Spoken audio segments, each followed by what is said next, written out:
Hai, Assalamualaikum. Bertemu kembali dalam podcast Larut Malam. Kali ini saya nak bersama dengan seorang frontliner yang bertugas di sebuah pusat perubatan swasta di Subang. Apa yang saya kagum dan terpanggil untuk mengajaknya bersama saya adalah semangat kental yang dia miliki. Bayangkan, walaupun diuji hebat dengan kanser thyroid tahap 4, tapi Denisa Haizar ini tetap kuat menjalankan tanggungjawabnya sebagai petugas barisan hadapan sejak penularan COVID-19. Jadi, untuk bersama dengan Denisa di Larut Malam, saya jemput Denisa. Hai Denisa, apa khabar? Hai Najib, baik. Sihat ke? Macam mana dengan kerja semua? Alhamdulillah sihat. Kerja busy, hari ni pun kerja. Faham. Okey Denisa, mungkin boleh share kan dah berapa lama dah orang kata menghidap kanser thyroid ni? Okey, sebenarnya saya dah lama menghidap penyakit kanser daripada tahun 2015 lagi. So saya start dapat tahu lepas saya habis program asasi di universiti dan saya perasan dekat leher saya, kelenjar leher saya terdapat macam benjolan. Ya, dan daripada situ kita pergi jumpa doktor lah. Jumpa ke doktor and doktor buat assessment. Daripada assessment tu doktor rujuk kepada pakar. I see. So kiranya nak dihitung dah lebih 6 tahun jugalah kan Amin sebagai cancer survivor. Masih lagi dapat ubat ke macam mana? Ke dah beransur baik ke bagaimana?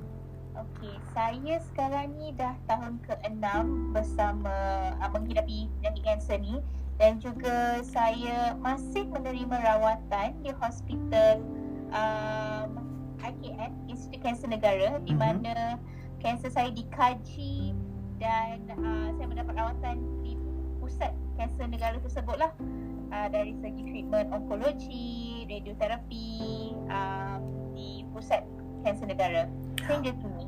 Okey, so saya difahamkan awak di hospital yang tempat awak bekerja sekarang ni, awak bekerja di ward kanak-kanak kan, tapi dalam masa yang sama Betul. awak bekerja juga di ward COVID-19 kan. So soalan saya, apa yang membuatkan you berani untuk bertugas di ward COVID, sedangkan you sendiri ada terdedah dengan risiko yang tinggi kan? So kenapa mungkin?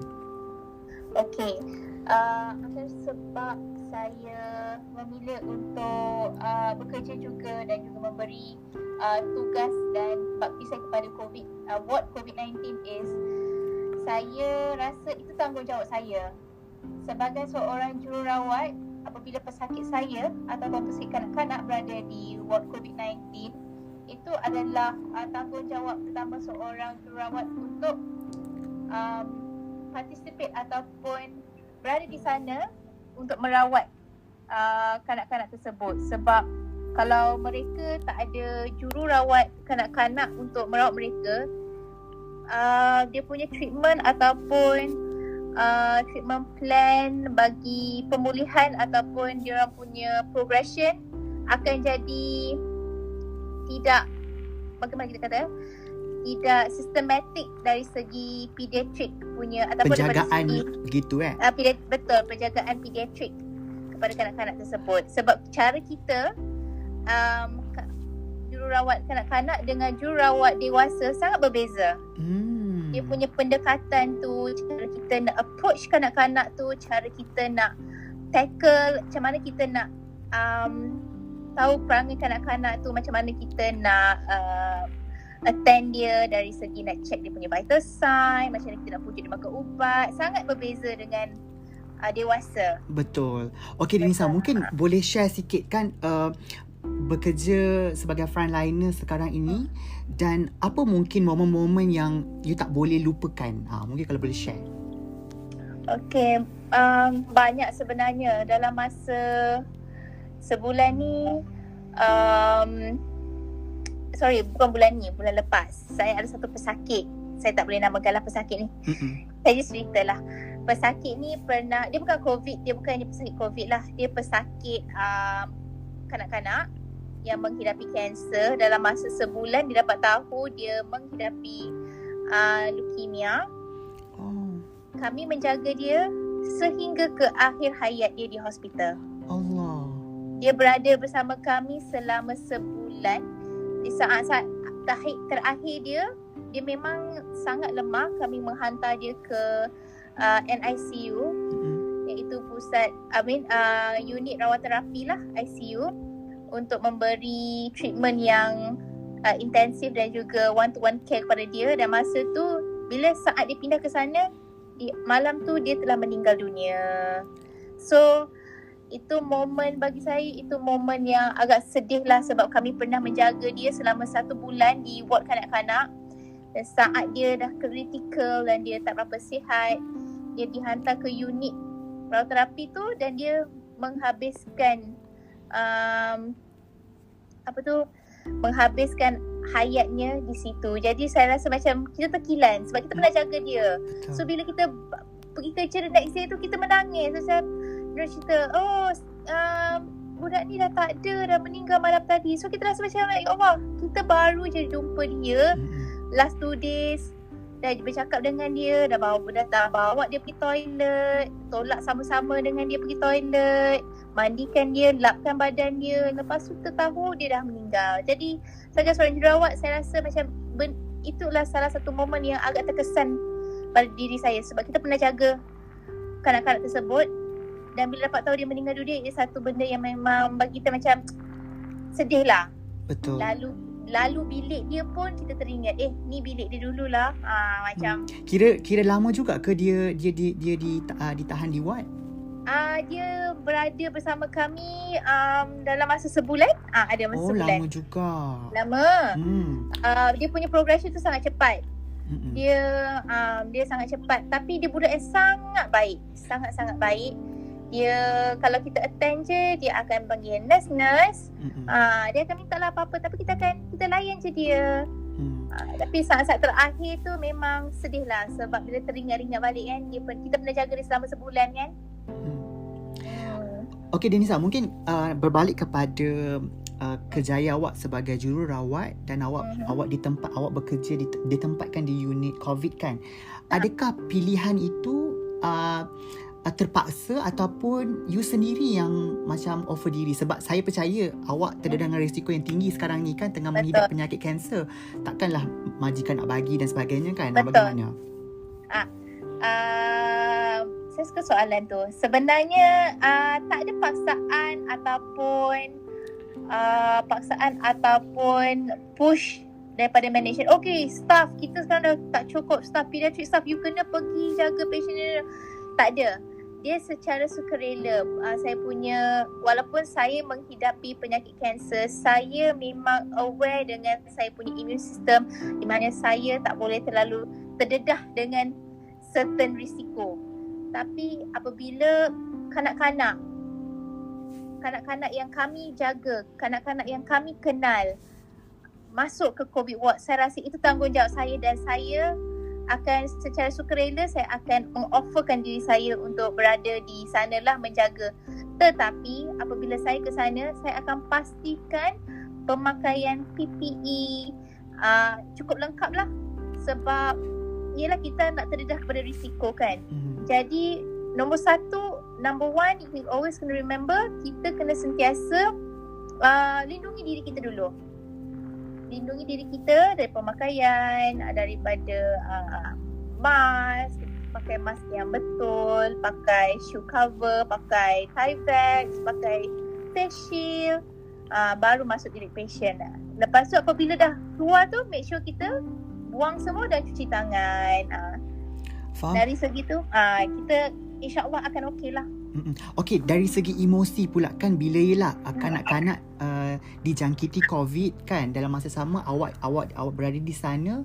So dalam masa sama awak tak boleh menunjukkan yang awak sedang sakit, betul tak? So awak pun tunjuk awak kuat supaya diorang pun positif, diorang pun boleh lawan wabak ini. Jadi dari segi emosi pula bagaimana Denisa untuk you sendiri mengawal? Dari segi emosi, kadang-kadang saya ada masa tu memang penat, tapi saya cuba lupakan rasa penat tu, saya just cuba positif mindset saya hari ni.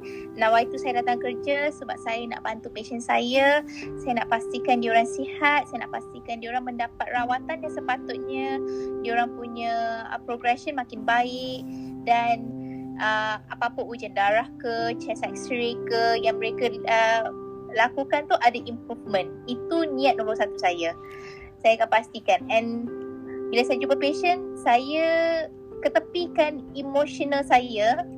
Di mana saya rasa penat ke apa ke, saya tak menunjukkan kepada depan patient saya.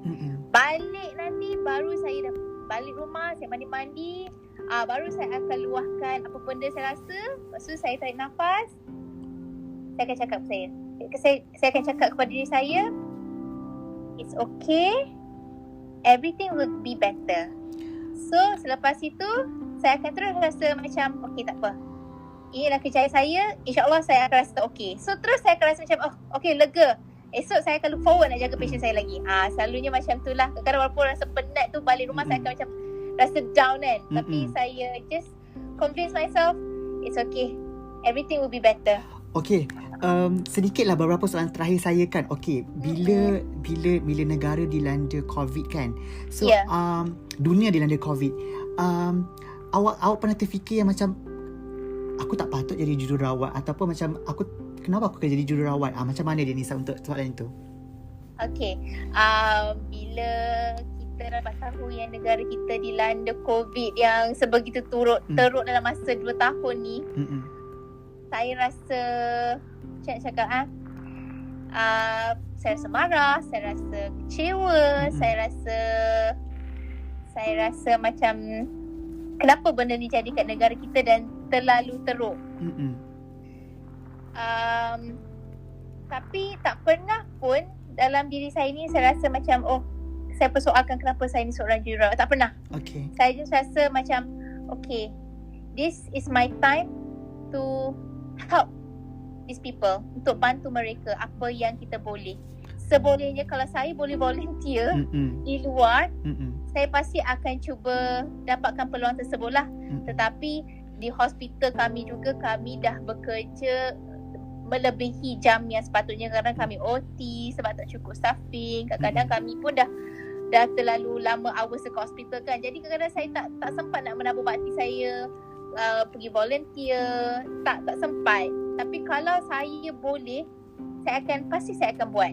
Sebab saya rasa ini tanggungjawab saya.